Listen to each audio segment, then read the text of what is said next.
On July 4, 2025, a demonstration outside the Prairieland ICE Detention Center in Alvarado, Texas, escalated into a shootout that left a local police lieutenant severely wounded.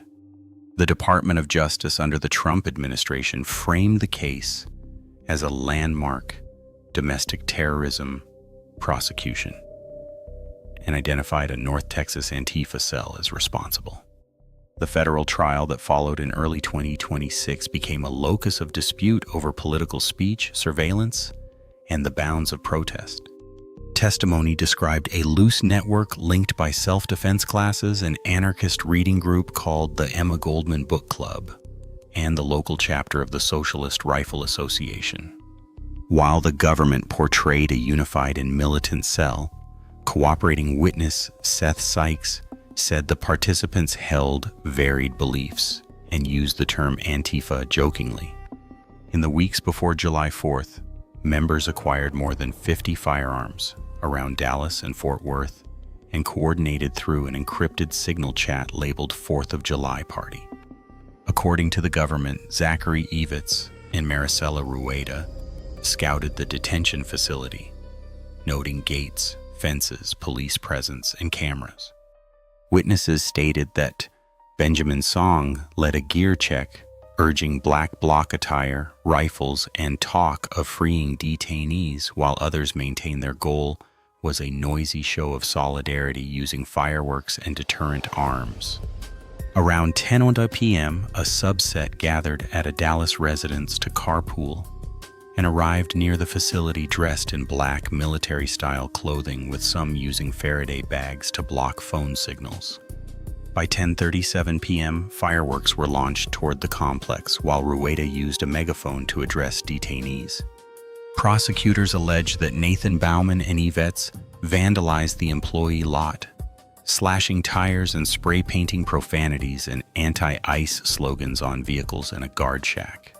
As unarmed correctional officers approached and called 911 at 10:56 p.m., Sykes told the group to leave, and surveillance captured clusters departing slowly, while a masked man in green, later identified by authorities as Song, signaled from the woods.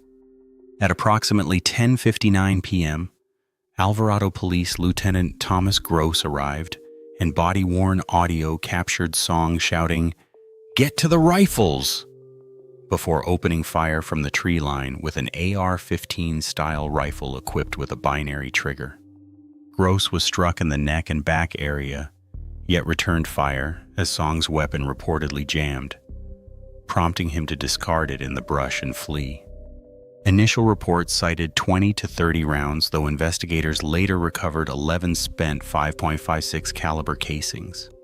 Between 11:00 p.m. and midnight, multiple arrests followed, including Bradford, Megan Morris, stopped nearby with pistols, 2 AR-15 style rifles, body armor, a ballistic helmet, and a loaded magazine, and others detained on foot in muddy tactical gear with medical kits and flyers reading, "Fight ICE Terror with Class War." At 2:00 a.m., Evitz was found walking along Highway 67 in black tactical clothing carrying a balaclava. Song evaded capture for nearly 24 hours by hiding in a sunflower field as co-defendants were booked. In early hours of July 5th, he changed his signal handle from Champagne to Delete, after which administrators removed him and urged others to abandon compromised chats.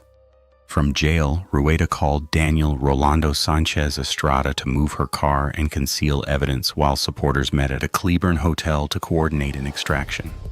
That evening, Lynette Sharp and John Thomas picked up Song on Highway 67, brought him to Dallas, supplied a wig and clothing, and later recounted his admission, "And then I shot him," alongside a description of panic when the rifle jammed.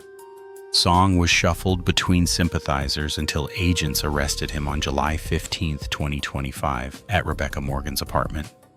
The case was publicly championed by Attorney General Pam Bondi as part of a plan to dismantle Antifa. and it landed before U.S. District Judge Mark Pittman, a Trump appointee described as a Federalist Society founder. The first trial session on February 17, 2026, ended in a mistrial when Judge Pittman halted jury selection over a defense attorney's shirt depicting civil rights leaders, later choosing the second jury himself. Over 12 days, prosecutors advanced a coordinated ambush narrative with more than 200 exhibits, including seized firearms, Faraday bags, encrypted chats, and anarchist zines, and cited the presence of tactical medical kits and the "get to the rifles" command as proof of murderous intent. Defense counsel Patrick McLean countered that the government criminalized protected speech in a disorganized protest, emphasized the absence of explicit agreements to violence, and was barred from mounting a self-defense claim for song after the court deemed it legally unavailable. A think tank analyst, Kyle Scheidler, testified for the government as an expert on Antifa, stating that the defendant's actions mirrored an Antifa handbook.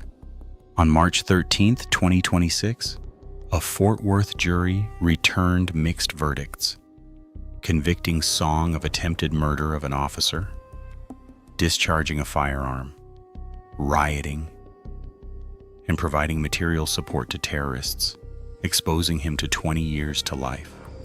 7 co-defendants were acquitted of attempted murder and firearms charges, yet convicted of rioting, material support, and conspiracy to use an explosive in the form of fireworks, with potential sentences ranging from 10 to 60 years. Sanchez Estrada was convicted of corruptly concealing documents for transporting a box of anti-government zines and faces up to 40 years, while several who pled to material support await sentencing of up to 15 years.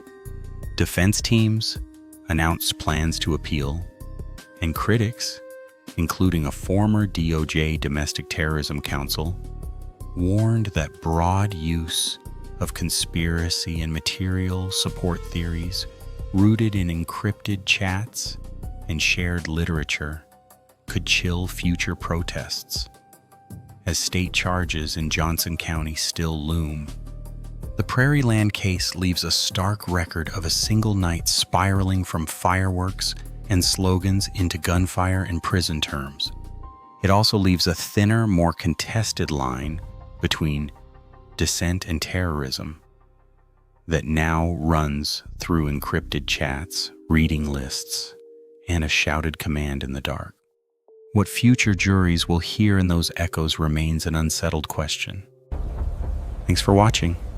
Subscribe for more videos like this, and drop a like if you want to support the channel.